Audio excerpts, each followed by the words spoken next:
for bringing up what I think is a very important subject. I'm proud, as you are, coming from a state that had voter ID, and Senator McCormick, you wouldn't necessarily know this, but we passed the first voter ID when I was Speaker. And I heard all these arguments, and they fall on deaf ears. As a matter of fact, if you take a look at Help America Vote Act and other things, we can make it easy to vote, but we have to make it hard to cheat. And most people in America don't realize that we estimate about 20 to 25 million people illegally present in this country. And you should keep in mind, in each of the five last presidential elections, the margin of victory at the height was 9 million and at the low point was 2 million. So when we say that illegally present people who are able to vote can actually change the outcome of elections, it's not theoretical, it's proven by the math. So I appreciate your comments. Mr. President, I'm here to talk about a different subject. Sort of relates to the commentary that Senator Blackburn spoke about, but only a little bit different twist. You see, I think that prosecuting, vindictive prosecution is wrong, period. Whether the administration is a Democrat or a Republican, vindictive prosecution is wrong, period. And what we're on the brink of with respect to the chair of the Federal Reserve is calling the pot calling the kettle black. We can't come here and talk about appropriately the Arctic frost investigation. We can't talk about the various prosecutions under the Obama era and the Biden era as being bad if we actually condone what I believe in many cases are the same sorts of behavior today. I'm a Republican. I voted for President Trump. And I support the vast majority of what President Trump is doing. But I think we have a trend here that makes us no better than the people that some of my colleagues are coming down to the floor and criticizing. At some point, one of the two parties have to stand on principle and end this cycle, or it gets worse, and it gets worse, and it gets worse. And let me give you an example of where I think it's getting bad. A Sunday night, about a month or so ago, I saw a report that the chair of the Fed board, Jerome Powell, was being investigated by the DOJ. And we all know the president's frustration with Chair Powell. I've got some frustration with him, too. I'm an armchair quarterback. There are certain things I didn't like him doing, but I've never thought of him as a criminal. But I find out on a Sunday night that we have somebody in the bowels of the D.C. district of the U.S. attorney, an assistant U.S. attorney, who has decided to pursue an investigation and seek an indictment or prosecution against 2 minutes of testimony in the banking hearing that I attended. And I not only attended that banking hearing, but several of my colleagues did as too, Mr. President. As a matter of fact, I seek unanimous consent to insert into the register the comments from 7 of my colleagues on the banking committee who said they do not believe that President, or if I may seek unanimous consent. Without objection.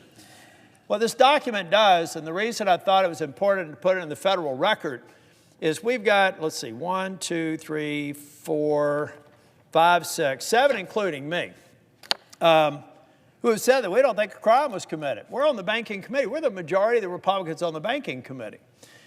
I'm an old man, so I like watching forensic files. I don't know if young people watch it, but I've been watching it for like 20 or 30 years.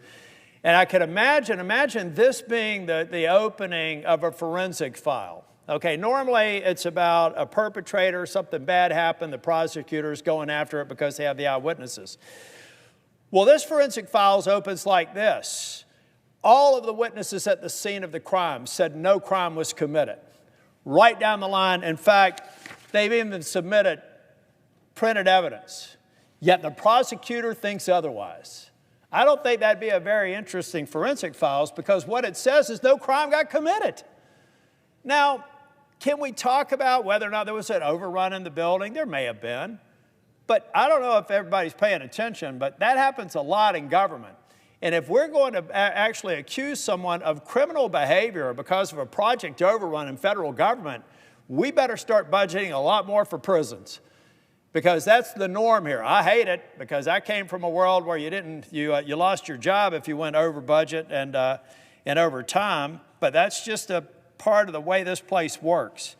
But Mr. President, 2 minutes of testimony, 7 members in the banking committee present on that day saying that they do not believe there was criminal intent sends a very clear message to a young U.S. attorney with a dream in the D.C. district that why don't you come talk to the people who were at the alleged scene of the crime? We said we do not believe there was any criminal intent, Mr. President. 2 minutes. As a matter of fact, the other thing, if I could seek unanimous consent, I have another 2 pages, which are some of the allegations that were being quoted from a press report that are patently wrong. Without objection. Thank you. This is a case where we had members on the committee responding to news reports that were proven wrong. And folks, I thought this was probably going to end this way. And it's one of the reasons why I decided to invite myself to a tour when the president went to this building to take a look at it. I was there with the president. He was very kind, shook my hand, and welcomed me to participate in this tour. I saw nothing there. I saw a few things, frustration. You know, you got Historic Commission, everybody else controlling the state of the project, but I certainly didn't see any criminal activity.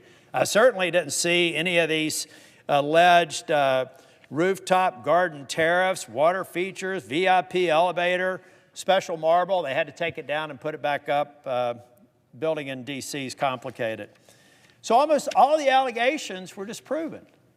And yet, we still have a prosecutor that's trying to pursue a criminal prosecution for the chair of the Federal Reserve. Well, the night that it was announced, I made the statement that I'll take this allegation seriously.